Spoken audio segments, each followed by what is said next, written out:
আমি যেখানেই থাকি মরণের পর এই ভক্তদের কাছে বলে যাচ্ছি,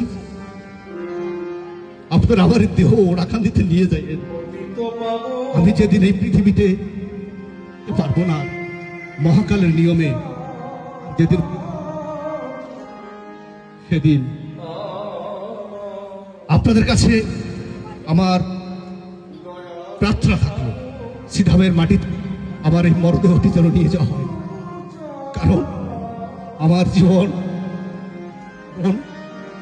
আমার ভালোবাসা, আমার চলার, আমি যা ভাবি সবকিছু যেন ওরাকান্দিকে কেন্দ্র করে শেষ হয়ে গেছে।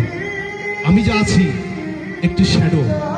I am not here, but a shadow surrounding yourselves, surrounding this audience.